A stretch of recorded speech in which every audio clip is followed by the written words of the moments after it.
que você vai ver agora é um retrato de uma situação alarmante, em que pacientes recebem medicações trocadas. Fiquei com ela assim, parece até envenenamento, com ela só espumando assim. Crianças sofrem lesões graves. Aí a gente começou a sacudir, neném, pelo amor de Deus, não morre. E mortes são causadas por erros banais, cada vez mais comuns. O diretor clínico do hospital, acontece um caso gravíssimo no seu hospital, o senhor nem conversar com o auxiliar de enfermagem conversou. Os boatos surgiram ainda pela manhã, dentro e fora do hospital. A imprensa não conseguiu entrar nas dependências do Propaz, que funciona dentro da Santa Casa. O médico anestesista Mauro Coelho, de 32 anos, chegou por volta das 9 horas da manhã no hospital e foi detido pelos policiais da unidade do Propaz. Ele foi acusado por uma adolescente de 14 anos de tentar praticar ato sexual quando ela estava dopada. O Fantástico de hoje começa com uma reportagem especial sobre um erro absurdo que custou a vida de uma menina em São Paulo. A auxiliar de enfermagem que injetou vaselina ao invés de soro na veia da criança confessa ao Fantástico.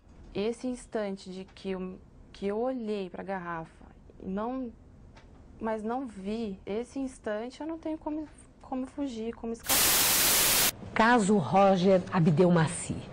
Um problema que traz constrangimento a toda a classe médica. Situações de abuso sexual praticados por profissionais de saúde nos próprios consultórios. São médicos que colocam em risco carreiras de sucesso e se aproveitam de pacientes, estejam eles sedados ou não.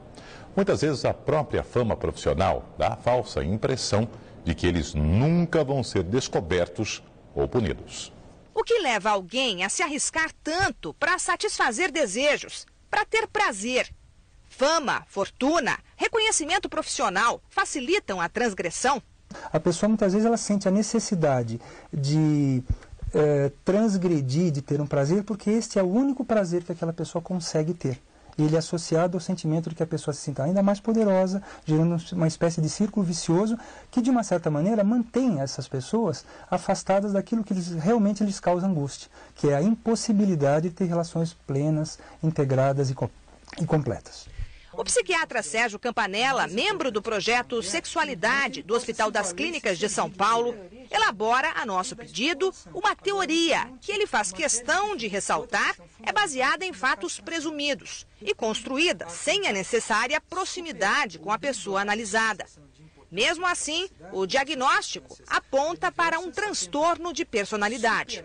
O impulso sexual excessivo, a compulsão sexual e transtornos de personalidade estariam dentro da perspectiva do diagnóstico psiquiátrico como hipóteses aventadas para esse caso ele venha a se confirmar como verdadeiro. O perfil psicológico faz lembrar um outro médico que também era famoso e respeitado, Eugênio Shipkevich, preso em 2002 e condenado a 114 anos de prisão por também abusar de pacientes no consultório. No caso dele, eram meninos e adolescentes de 10 a 16 anos. O médico só foi descoberto por um descuido. Jogou no lixo as fitas de vídeo com as imagens em que aparece mantendo relações sexuais com os adolescentes, que foram dopados por ele. A considerar verdadeira, a se confirmar verdadeiras essas hipóteses, existem muitas semelhanças, né? São dois profissionais da área de saúde, dois médicos que faziam valer os seus desejos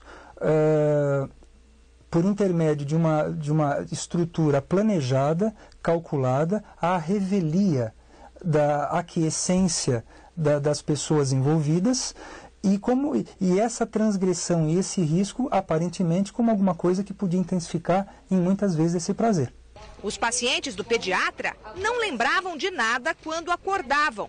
No caso do especialista em reprodução humana, segundo o relato de quem afirma que foi atacada, o médico fazia questão que a paciente soubesse que estava sendo abusada. Se quisesse simplesmente se aproveitar de você e sair da sala e não ser notado, ele podia ter feito isso com todas.